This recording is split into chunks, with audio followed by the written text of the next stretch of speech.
Jnanatmirandasya Jnanam Janashalakya Chakshurmilitam Yena Tasmai Shri Gurave Namaha Nam Shrishtam Manumati Satchititram Atrasya Rupam Rapam Tasya Grajamuru Purim Maturinga Savatam Radha Kundam Girivaram Maho Radhikamadhavasam Sapto Yaksha Pratitthadipaya Shri Gurum Tam Natasmi Vansha Kalpataru Vyasya Kripa Sandubhyayvata Patitanam Pavanebhyo Vaishnavibhyo Namo Namaha Anarpitacharim Shirat-nirunayavatirnakalaham Marpaitummunnatas Valarasan Svabhaktishyam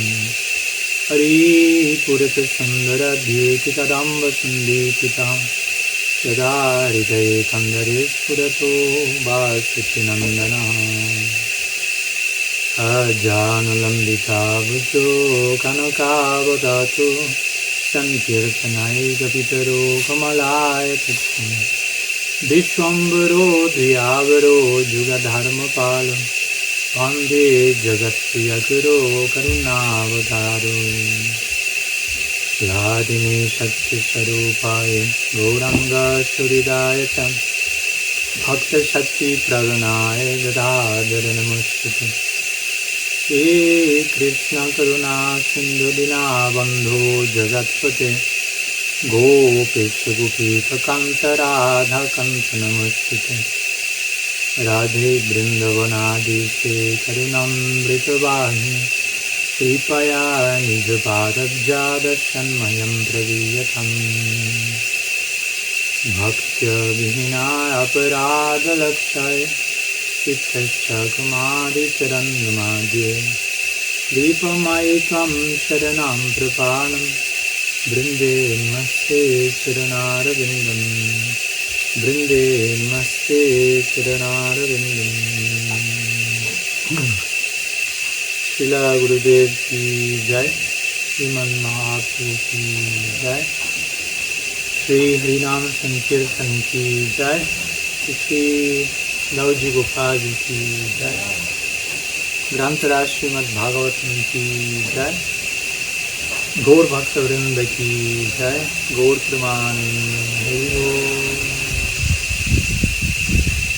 So, good afternoon to all of you, and we are continuing with our series of lectures about the Bhava-catuh-sloki, or these 4 emotional verses, if you will. We take Bhava, that's what it is. Also Bhava means here emotion, divine emotion. So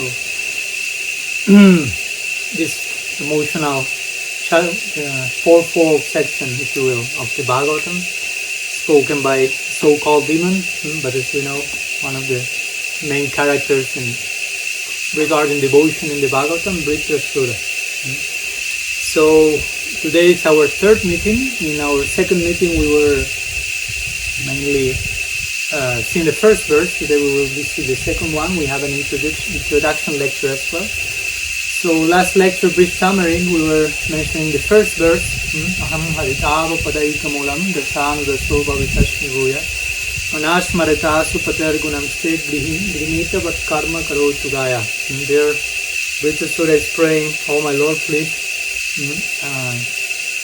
you are my only shelter, my exclusive shelter. Your feet are my exclusive shelter. So let me again and again become this, once again, Bhuya, become the servant of the servant of the servant.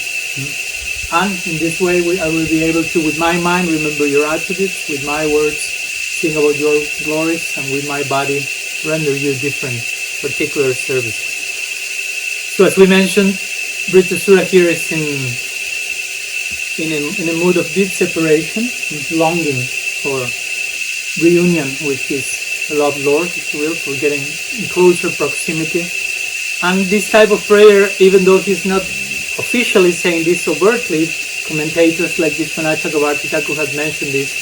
Vritrasura here in this first verse was praying for some specific type of service. Vishwanath made it clear, saying with my body I may offer you betel nut and this like that. So this type of prayer enters in the category of what Rupa Goswami will call Lalasamai, which means prayers of longing, that are more characterized more stages like Bhava Bhakti and so on. So we try to go in depth in the contrast and what does it mean to pray from that place, and on the other side the other party, if you will, which is Indra, which was just leaving one guru, killing another, just for the sake of his, if you will, own personal material comfort, position. And on this other side we have a so-called demon.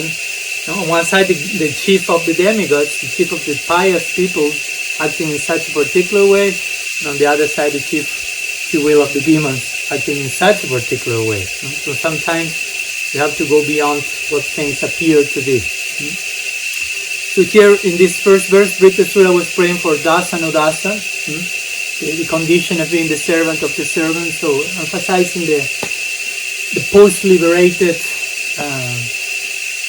situation of Sadhu Sangha. And Sadhu Sangha is not only crucial for bhakti to appear in our life for the first time, but also Krishna Bhakt Prem Janmetenho Punarmukhyanga. Even in the stage of Prem, Sadhu Sangha is crucial.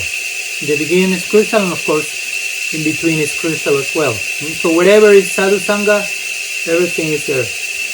The medium is there, the goal is there, sadhana, sadhya, and so on. So Ramananda Sambhag we were quoting yesterday in our lecture on Vaishnava etiquette. Ramananda Roy said when Mahaprabhu inquired from him, what's the greatest joy? To be with the devotees. What's the greatest calamity? To not be with the devotees. Separation from the Vaishnavas, the greatest calamity. Sanatana Goswami also in Brihad Bhagavatam to say, I wish to remain with the devotees more of what I wish to remain alive. Like implying, what's the meaning of my existence without such a particular agency, such a particular portal, and goal in itself, not only a means, but goal in itself. So this way Vritrasura was expressing himself with such longing, addressing Bhagavan as Asupate, the Lord of my life, expressing my life is there, my life rests on you, you are my Praneshwar, my Prananath, the Lord of my, how do we sing? Saigim? Saigim. And he said, let me, Buddha, again be with you, be your servant. Again, this does not imply that he was in a transcendental status in Vaikuntha, he fell from there, but it has to do with his previous life as Chitraketu Maharaj. And this way he prayed for Man Bhak Tanuman Manoviraham Tabashmi, basically. With my mind, with my words, in my body may I be yours forever. I want to offer my whole self in a comprehensive way from tip to toe for your pleasure. Samarpana, Atma Samarpana, says Chaitanya Charitamrita. Diksha Kale, Bhakta Kale, Atma Samarpana, which means the process of Diksha is complete when you make of yourself a full offering for the pleasure of Krishna. Words, mind, body, as we mentioned. And we have pointed this important point regarding mind, words, and bodies. What we are thinking, ideally, we should be speaking. And what we are speaking, ideally, we should be enacting with our body, performing. There should be this type of non-contradictory flow, at least as a goal to attain. As our Guru Maharaj would say, spiritual life, when someone says to him, I think a spiritual life should be a private affair from source inside. And he said, no, actually, spiritual life means that between your spiritual life and your private life, there is no difference. That's spiritual life. So that has to do with this idea, mind, words, body, all flowing in the same direction, no conflict between them. Of course, this has to do with more advanced, considerably advanced stages of bhakti, but at least we should know, on a daily basis, we should refine all this. So here Vritrasura finishes his prayer in this way. So some words regarding our previous lecture, last Saturday. So today we are continuing with next verse. The 4 verses of this Bhava-catuh-sloki come one after the other. So previous verse was 6th canto, 11th chapter, verse 24, and today we are studying verse 25. So let me share the verse also for the ones that are here connected, just in case. Give me 1 minute.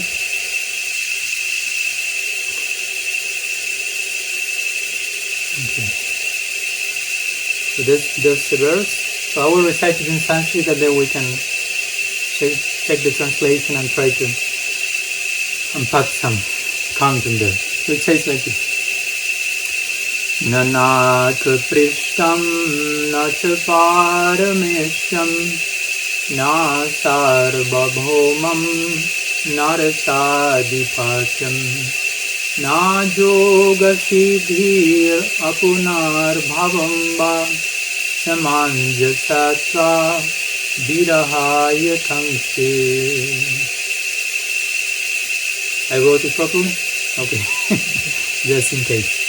So, the translation that is generally giving to this verse, Vritrasura is saying, "Oh my Lord," remember, try to maintain in mind which is the particular context.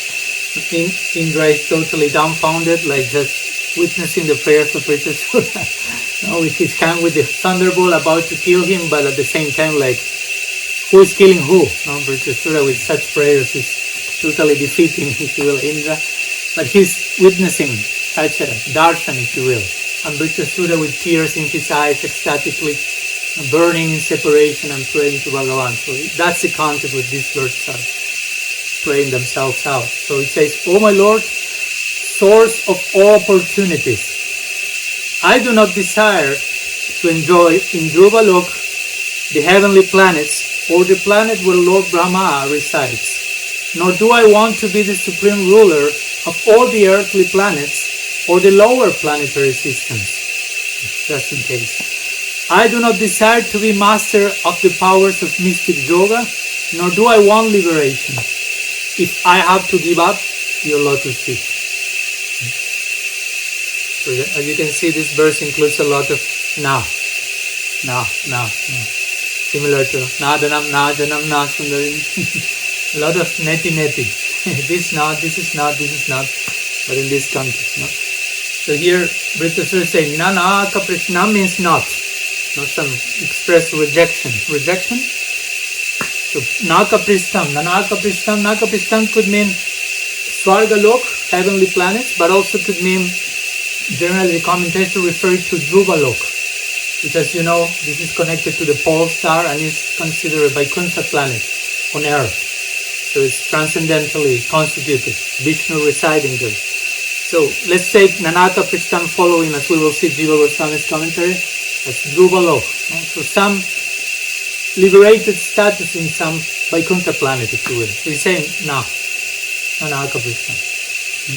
Nanaka Prishtam, Nacha Parameshyam. He says, Na, Cha means also I do not wish Parameshyam, which means in this particular case, the realm of Lord Brahma. Brahmalok, the highest possible material level of attainment. I don't want Brahmalok, I don't want even the post of Brahma itself. Na Sarvabhaumam. From Vaikuntha we go to Brahmalok, from Brahmalok we come to earth. Sarvabhaumam. Bhauma means Bhumi.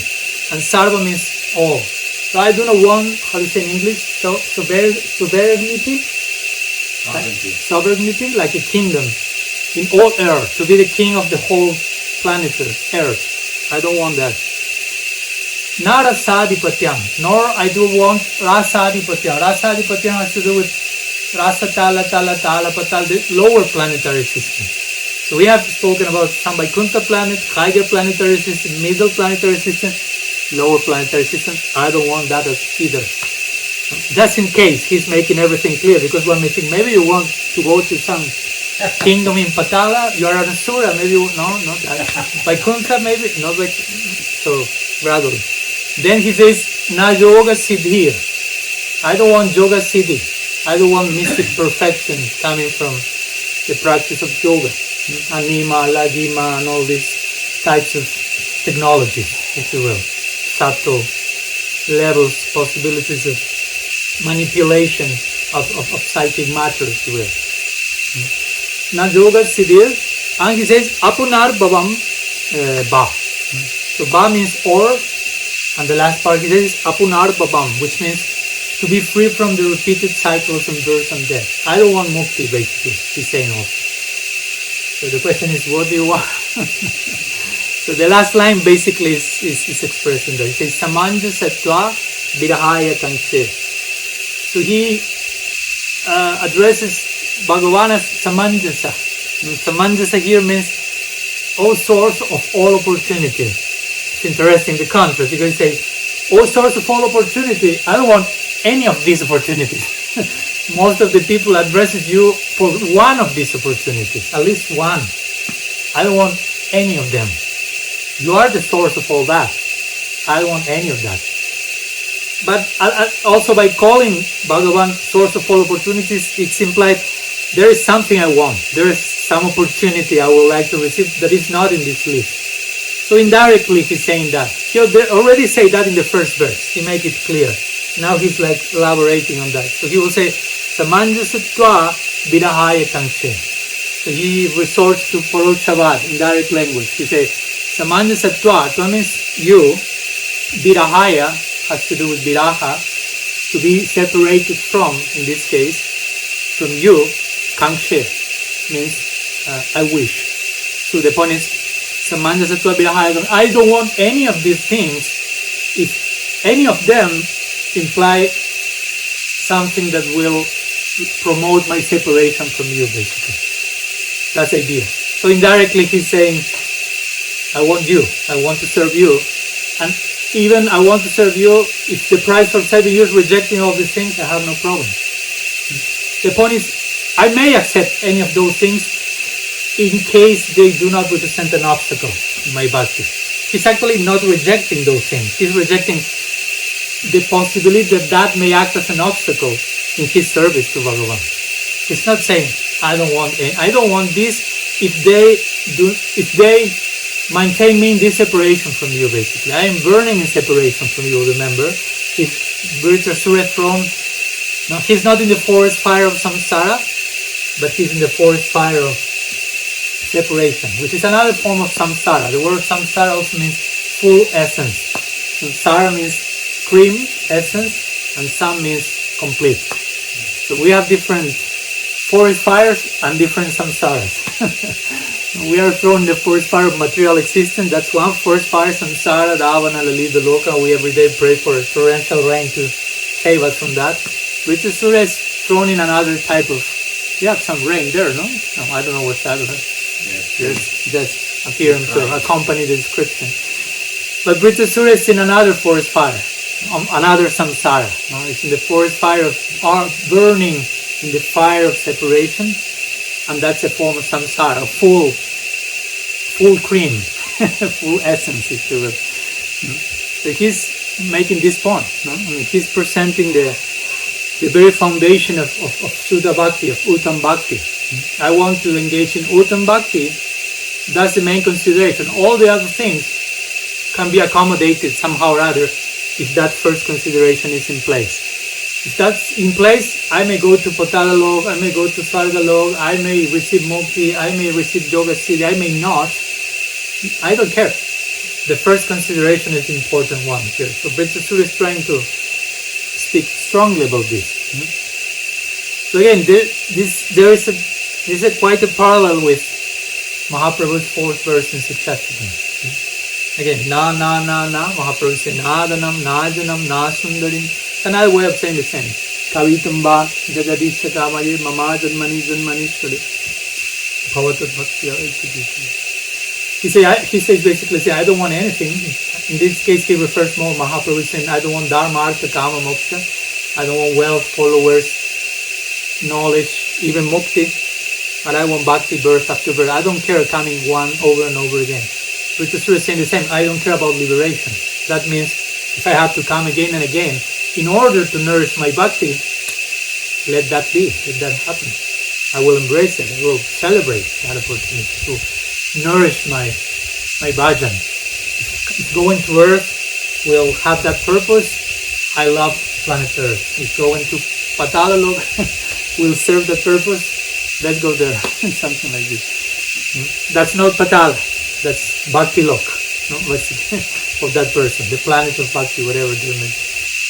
So here, Vritrasura is establishing this very foundation of Uttam Bhakti, what Rupa Goswami says when she describes the type of Bhakti that we are expected to embrace, to begin with at least conceptually, Uttam Bhakti, Nyabilasita Snyam, which means it should be, this Uttam Bhakti should be devoid of all separate interests, of all selfish desire that has nothing to do with the pleasure of Krishna, with the pleasure of Bhakti. So this is a very important conceptual foundation, at least to honestly accept with integrity. Yeah, the school of Bhakti I have been blessed with to participate in, is inviting me to this level of devotional expression.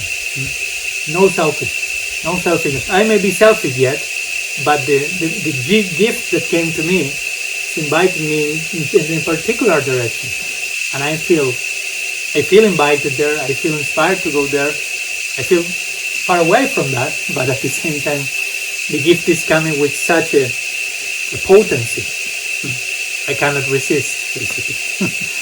Even though I may resist sometimes, there's so much potency coming that the current is taking me. I should not put so much opposition. Some opposition is there, but at least let yourself be taken by the flow, if you will, by the Bhakti wave, Bhakti bridges.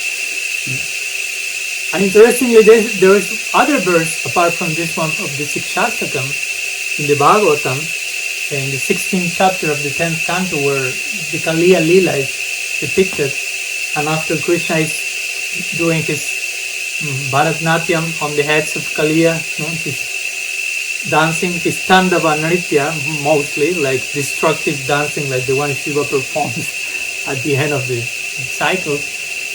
And he's about to kill Kaliya, basically, and there appears on a scene the Kaliya's wife, the Nagapatnis. So they start to pray to Bhagavan.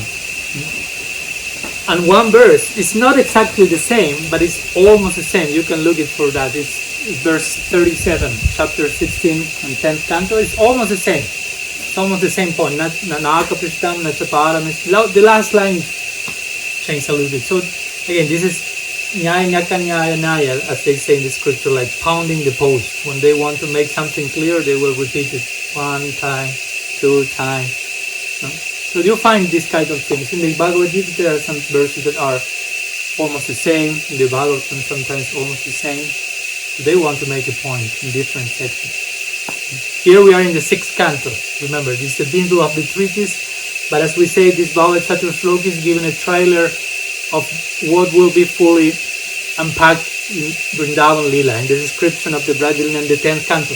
And there in the description of the 10th canto, we find a parallel to this verse, spoken in just in the midst of Kaliya Lila, which is a very important section of the Braja Lila, very emotional, with all the Brajavasis from their different bhavas are like experiencing intense feelings towards Krishna, with this a boy dancing in the midst of such a snake. So it's a very interesting point.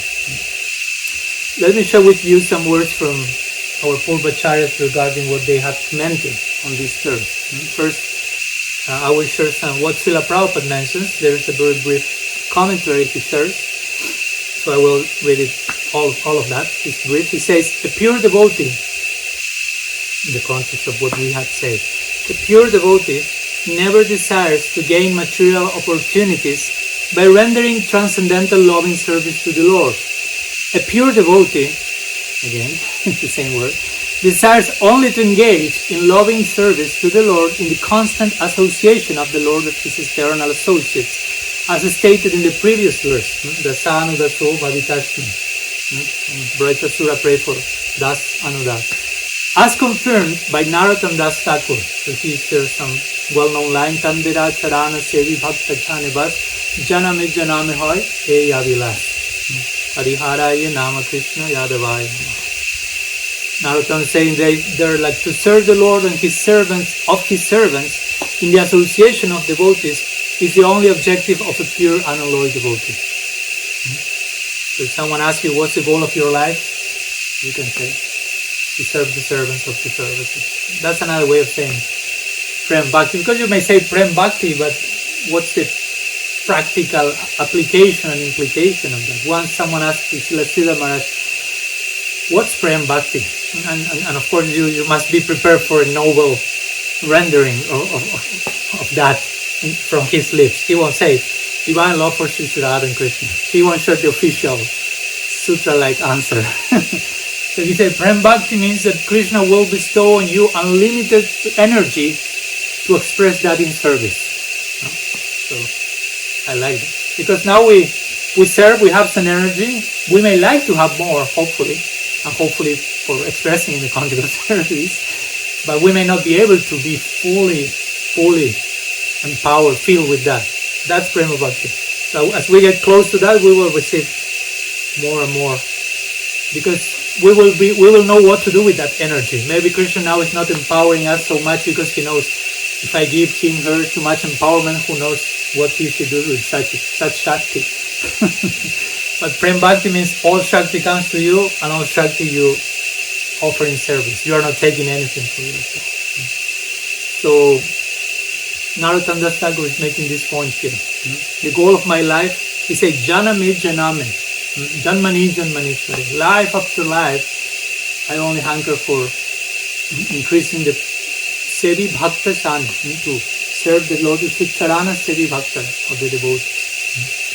So that's the basic idea of what we call pure Bhakti. Bhakti for Bhakti's own sake. And this is a heartfelt to swallow. To really enter into the concept and inhabit such a concept. I'm engaging in Bhakti for the only purpose of increasing my engagement in Bhakti. And then your mind may question, but for what? For further increasing of my engagement in Bhakti. And you can continue giving that answer ad infinitum, forever. Once someone asked that to Srila Prabhupada, what's the result of chanting Hare Krishna? And at that time, anyone was expecting any answer. See lights in the sky, start to fly, psychedelic experiences without LSD, whatever. Dharma, Artha, Kam, Moksha in any variety. So Prabhupada went right to the core. He said the result of chanting Hare Krishna is that you will be able to continue chanting Hare Krishna. More.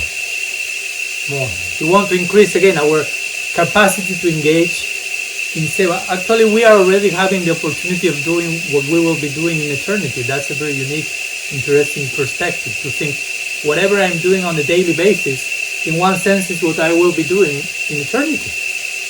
Of course, the only difference is Prem Bhakti is not yet there. In fact, the form of Bhakti is there that is taking me in that direction. But on a daily basis, in Nitya now, that many of these services will be performed. And in another form, in the Braja Lila as well. So, in one sense, the goal has already came to us. We now have to go there, if you will. No? But that's the goal. We are doing what we are doing for the sake of continuing doing that, not only in greater quantity, but of course quality. But if quality is there, quantity for sure will be there as well. So Srila Prabhupada mentions that in his purpose. Let's go to Vishwanath Chakravarti Thakur's Sarartha Darshini, commentary to this verse.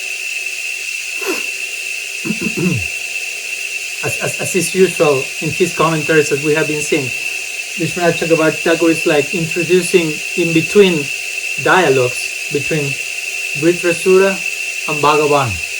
Vritrasura is praying to Bhagavan. Bhagavan is apparently not speaking here, at least overtly in the Bhagavatam, but to the ears of Vishwanath, they are having a conversation. So he reveals to us what Bhagavan is saying to Vritrasura.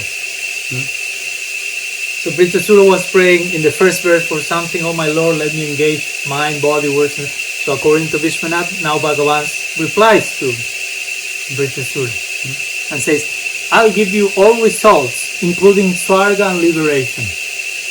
Please take everything. So basically, Vishwanath says, this is the answer to that Vritrasura is giving to Bhagavan. No. But he continues explaining that. He says, shaking his head, Vritrasura emphatically refuses, saying, no, no, no. Again, you have to pound the post 3 times, makes the idea clear. Exclamation mark and shaking head. Everything is to give the full comprehensive denial. Shaking of the head, exclamation mark, repetition 3 times. No, no, no. So Nanaka Prishtam, says Vishwanath, means Swarga. According to Vishwanath, Nanaka Prishtam means Swarga. We'll see, Jiva Goswami will consider that Dhruva-lok. There is some possibility, but both are applicable. So, interpreting Naka Prishtam as Swarga, Vishwanath Chakravarti Thakur says, paraphrases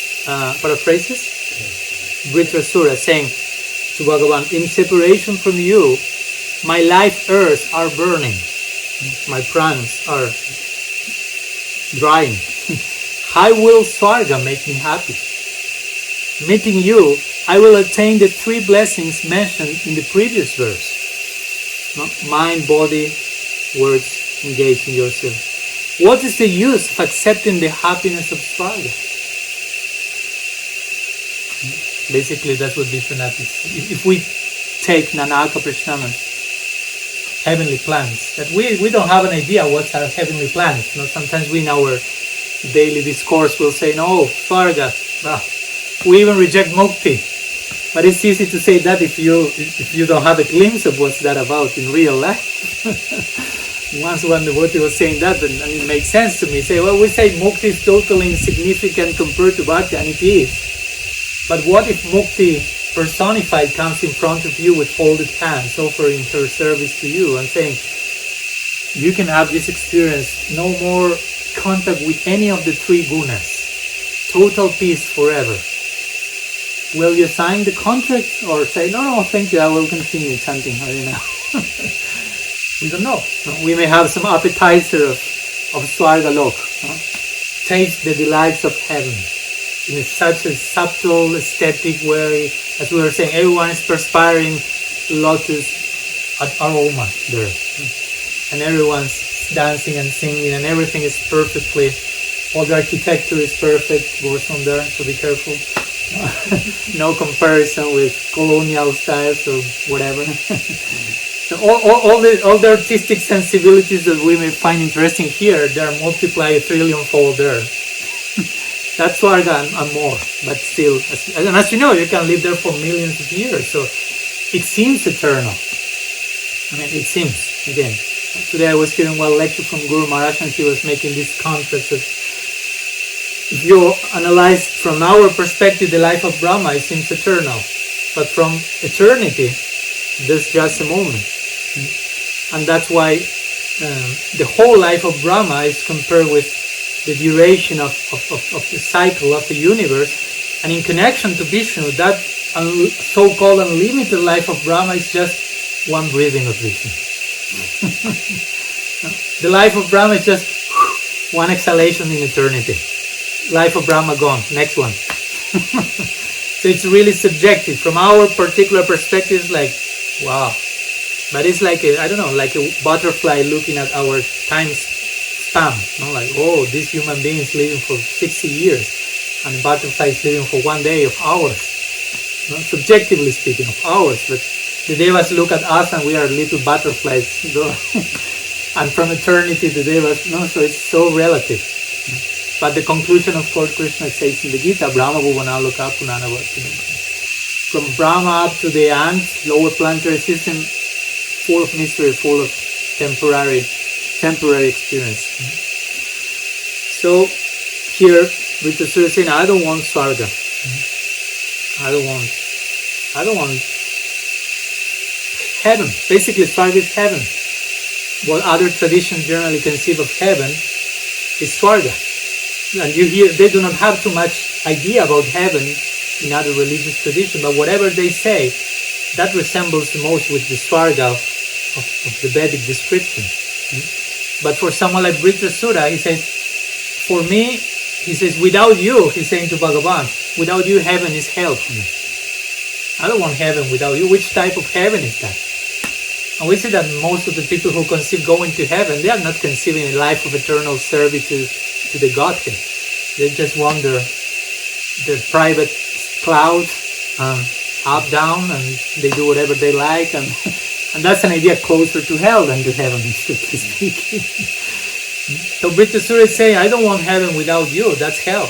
And if I have to go to hell with you, that's heaven. So the idea of what's hell, what's heaven doesn't have to do with the geographical movement. Prahlad Maharaj is described as residing in one of the different lower planetary systems. Yeah. But you cannot say that he's in hell, Prahlad Maharaj. And Indra is in heaven, but he behaves like hell here. I mean, he's behaving like a demon, with all respect to the chief of the demigods. So basically the idea of this verse, of course, extending the idea, I won't go into detail which each one of the points, in heaven, Doga Siddhi, Brahmalok, kingdom on earth, and so on. But the point here is saying, whatever is favorable to my bhajan, whatever is anukul, favorable, I accept that. I will accept everything with that criterion. That's the context that our Guru Maharaj will say over and over again. The morality of a Vaishnava is plays itself out in the context of anukulyas sankalpa pratikulyas varjanam. Whatever is favorable to bhakti, I accept. Whatever is unfavorable, I reject. That's the devotional morality. If I have to step on the head of morality for embracing something favorable to bhajan, I will do that. That's not immoral, but it's transmoral. That's the conclusion of the Gita. Sarva dharman parityaja, reject all morality, basically. And just surrender to me. So that's the point. That's our morality, just surrender to Krishna. Whatever other things, I will step on the head of that for that purpose. So the point is, everything can be something that facilitates our goal or obstructs our goal. It will depend a lot on our attitude, actually. You can address the same situation, and it can be favorable for bhakti or not. It doesn't necessarily speak about the thing in itself, but how we are approaching that. For example, Kamsa was absorbed in thinking about Krishna, but that was not favorable for bhakti because he was full of fear of one particular Krishna thing. But it's not that smaran in itself is unfavorable, but to think of Krishna in that particular way is not favorable. It's an obstacle. So here, Vritrasura is saying, bhakti is so powerful that even I can accept all those things, well, maybe not all simultaneously because one is heavenly planet, the other lower planet, but my point is, I may accept any of those things, and if bhakti is there with me, those won't be an obstacle. That's the point. Bhakti makes everything complementary to bhakti, if you will. If one is properly situated, again, as Guru Maharaj was saying the other day, we cannot abuse this instruction and try to, okay, everything, I will connect everything with bhakti. If you have that adhikar, okay, go on, but that requires a certain level of purity and intention and purpose. And of course, Vritrasura is having that. So he's saying that I will reject all of this only if that's an obstacle to bhakti. I will accept all of this only if that promotes further bhakti. So everything has the potential to be connected to bhakti. Aropsiddha bhakti, Sangasiddha bhakti, some form. But also something can become an obstacle, and if that's an obstacle, even if it takes the form of liberation, going to Vaikuntha planet, no thank you. No thank you. Interestingly also, it is said that the example given sometimes in this context is of sometimes devotees may seem pure devotees, well-known pure devotees, are known for praying to Krishna for something else, apparently. One famous example is that of Yudhishthira Maharaj. Yudhishthira Maharaj is describing in at the end of the 10th canto, chapter 70, he's describing and desiring paramesthya. Here the word paramesthya also appears. And paramesthya means in this case, here it means Brahmalok. Here means something similar, which is unrivaled. So what's the word? Sovereignty? Sovereignty. Okay, that's a tough one. Unrivaled sovereignty. So parameshya means that. So at one point Yudhishthira Maharaj was desiring that, and he worshipped Krishna through the Vritrasura yajna. At least, apparently, it seems that he wanted, Krishna, please bless this endeavor of mine. But actually parameshya, which can be described as unrivaled sovereignty, actually it's also a name of Krishna. It can be a name of Krishna. Our acharyas have described like that. Parameshti, Parama Ishta, means a name of Krishna. So actually it is said that if a devotee accepts parameshtia, which would mean also like power, is only in the service of parameshti, of Bhagavan. So if someone is praying for that, for example, Yudhishthira Maharaj was praying to Krishna, give me the power so I can engage in this particular yajna, Vritrasura yajna, and I will be established as a very powerful king. But actually he desired all this only basically because he was thinking, the context, this is Dwarka, so he was thinking Krishna should live in Dwarka, but for Krishna to live in Dwarka, the city should be suitably enough wealthy for hosting Krishna properly. Yudhishthira Maharaj is a king and has a particular mood of devotion towards Krishna. And also another reason that the Acharyas give as to why Yudhishthira Maharaj was praying for material opulence was, this is a famous one, Yudhishthira Maharaj thought, along the scripture it is known that on many occasions that we say the other day that the devotees of Shiva are very wealthy and Shiva is very poor, but the devotees of Vishnu, who is the husband of the goddess of fortune, are very poor. So I don't want people to think that the ones who are worshipping Krishna or Vishnu will end up being poor and they may be discouraged of worshipping him. So I want them to have some reference of someone very opulent who is a devotee of Krishna. So that's why Yudhishthira Maharaj was trying to increase his opulence in the context of the Vritrasura yajna. Not so much for his own sake, because if you really analyze the standard of devotion of Yudhishthira Maharaj, he was not after those things.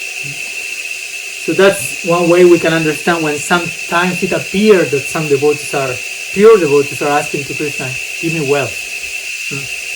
It's not actually give me. Give wealth for some particular purpose in your service. Also this verse of the Bhagavatam is quoted by Srila Rupa Goswami in his Bhakti Rasamrita Sindhu. He gives lots of Praman verses to substantiate his different points along the book, especially from the Bhagavatam. And this verse appears in Bhakti Rasamrita Sindhu 1-32. In this context, Rupa Goswami is describing sadhana bhakti. Sadhana bhakti and the different types of devotees. Different levels of devotees, different types of devotees.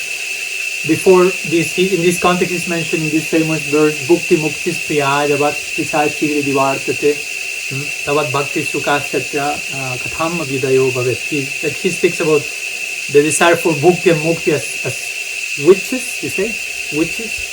That kind of, what's the verse? The verse, with the verb, witchify? Okay.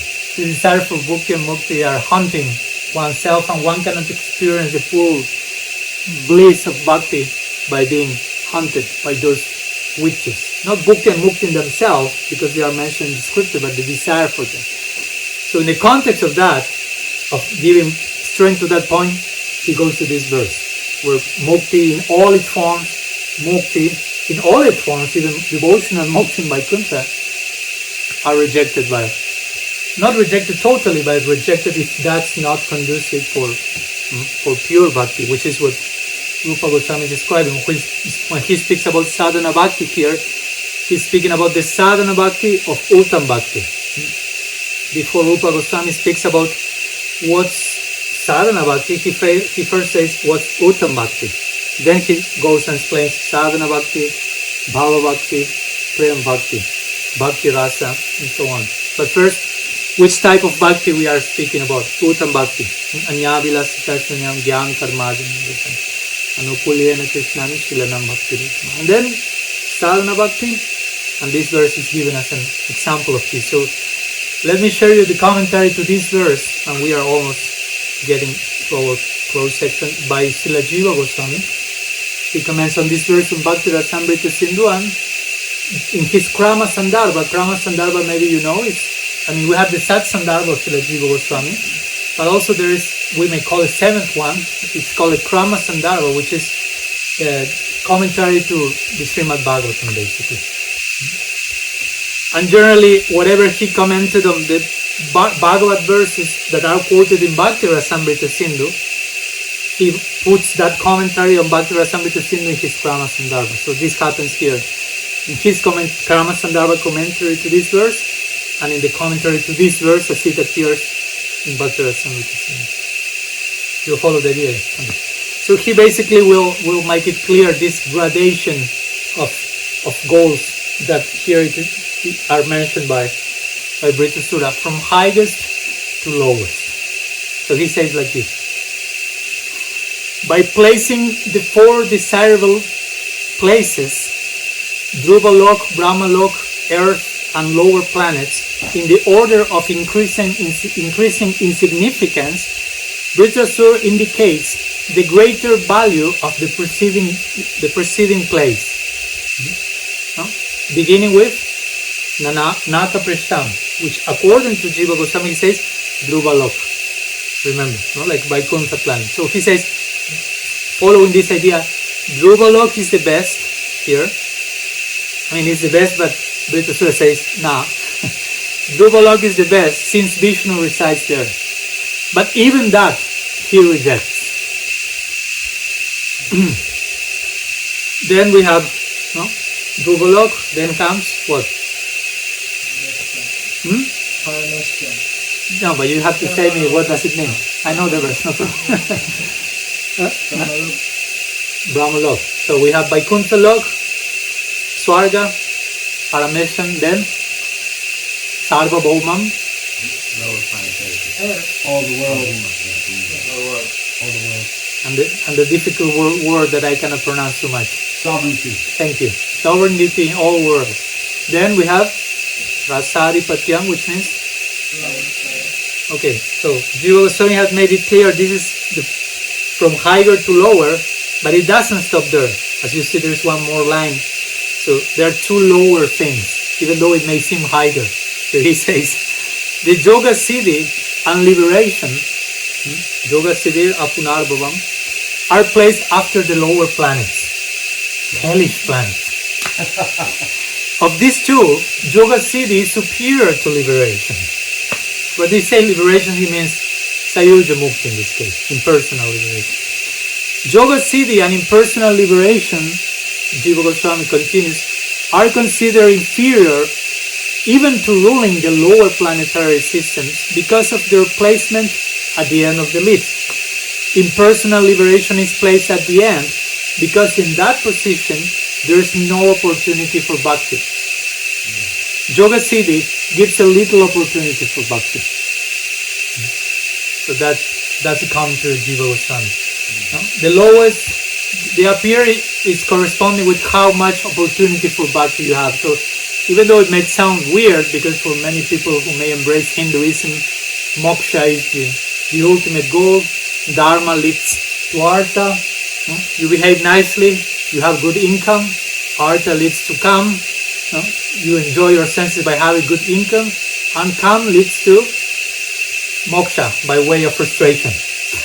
After you have enough so-called enjoyment, you don't want any more of that. That's how it works, the system. So the apparent converging point of the Vedic tradition is moksha, but here Vritrasura or Jiva Goswami is saying that's in the last position of the list. What generally is considered the goal, he's saying no, because there is no, in the context of bhakti, which is the fifth goal, Panchama Purusartha, impersonal liberation, Sayuja Mukti, radical non-dualism, it's not offering any opportunity for bhakti whatsoever. So that's considered the worst. Yoga Siddhi, you may be quite haunted by subtle technologies and you are flying in the sky and you may read in others' mind and may think, oh, I'm God, who knows. So there may be not too much also opportunity for bhakti because you are too much distracted, if you will, by subtle issues. In some cases, of course, we know devotees that may have Yoga Siddhi and they are using in Bhakti, or they have them just like taking a nap. No? They are not using it. But they do not become distracted. I mean, try to imagine. You can become distracted by yoga study. Once Srila Prabhupada was giving a lecture and say, speaking in this context and say, well, I'm speaking now to you here.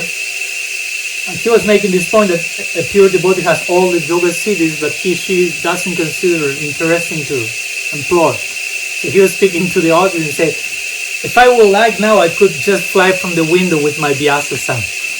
But he said, but what's the point of that? I prefer to remain here and share Harikatha with you.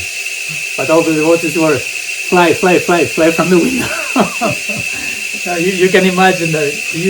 Because that's the tendency. We want some entertainment and some supernatural thing, and we sometimes have that in the DNA.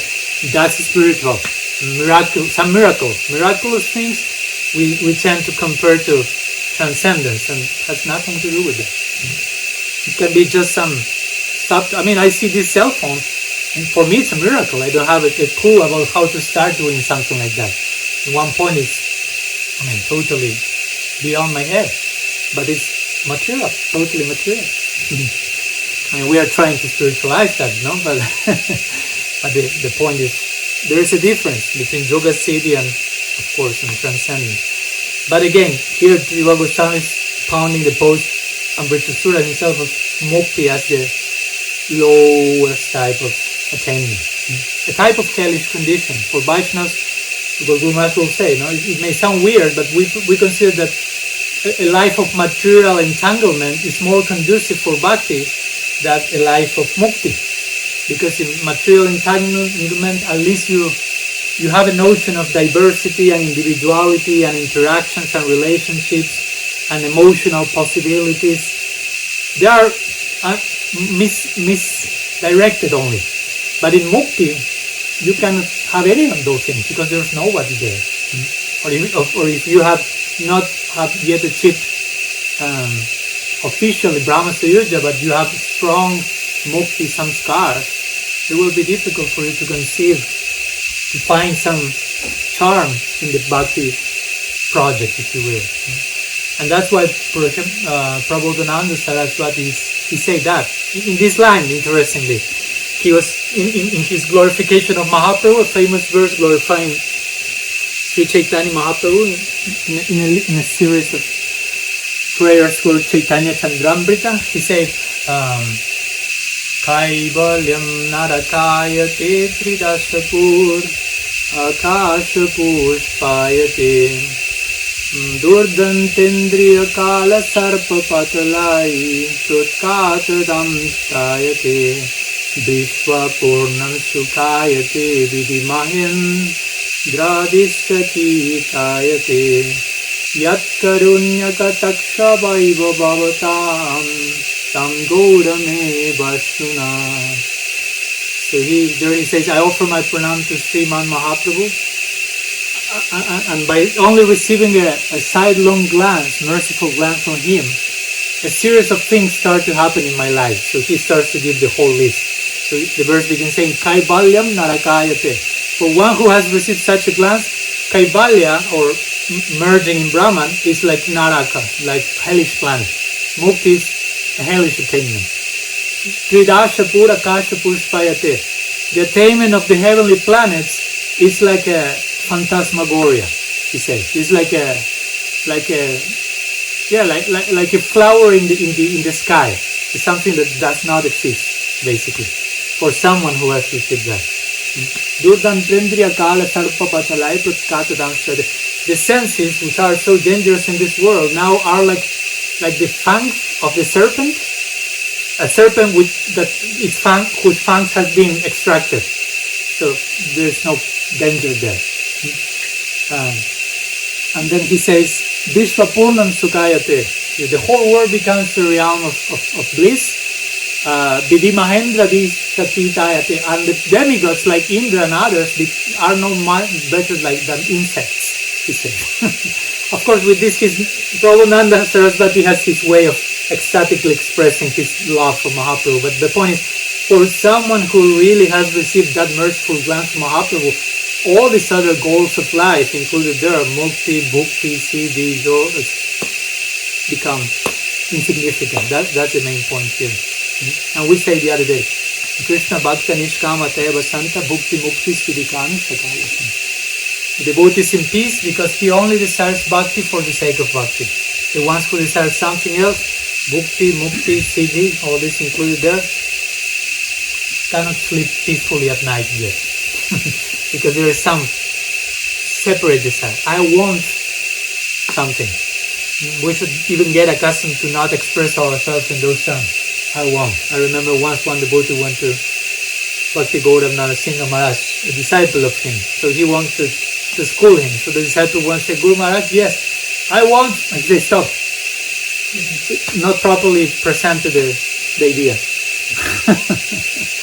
Like implying you are approaching a higher realm, you cannot go with the idea, I want. And with a finger like this. But what do you want? How can I serve? Kinkara. How can I be of service here?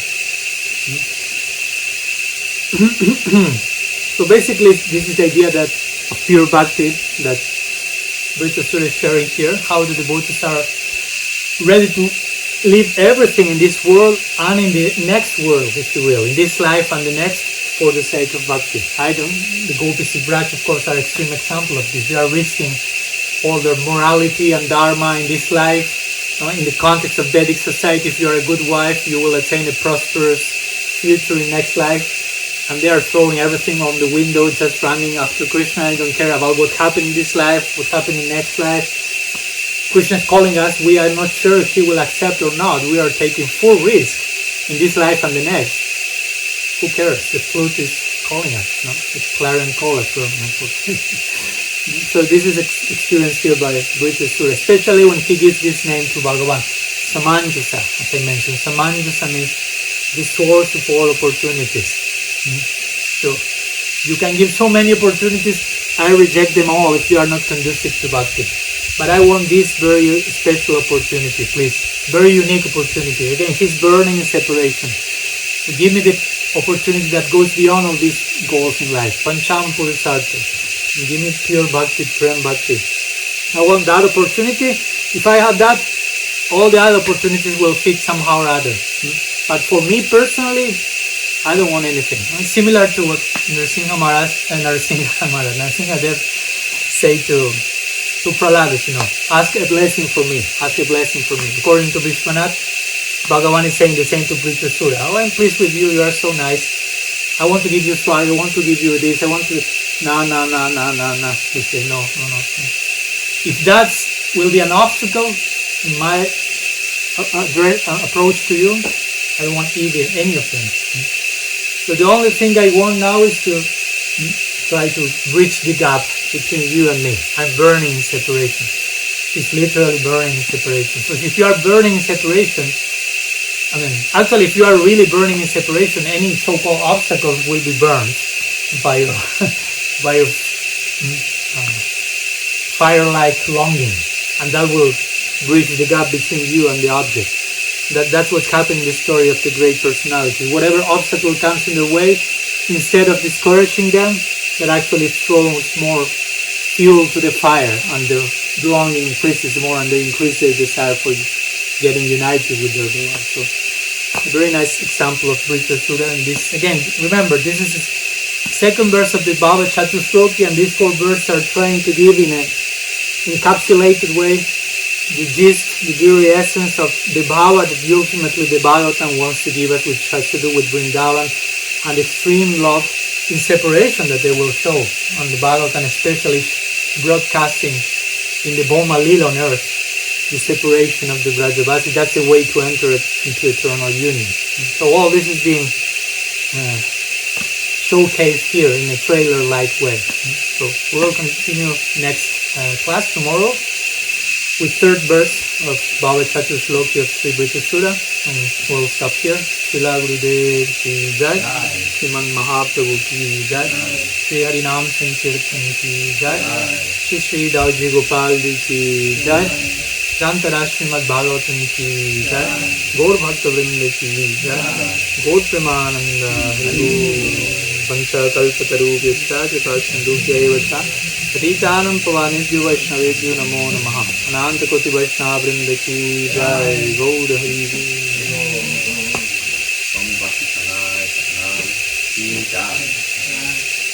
Ramadagni, 1 second, before leaving, 1 minute, that we have received the news, maybe you are aware, but our dear Karnamrita Prabhu has entered the hospice, so he's almost in his last moments. I was thinking we may, for 1 minute, make some prayer all together internally for him. I think in these transition moments are always, even though we may not see anything, something will, special blessing will go for him, so he may get closer and closer to his beloved Krishna Balaram in peace.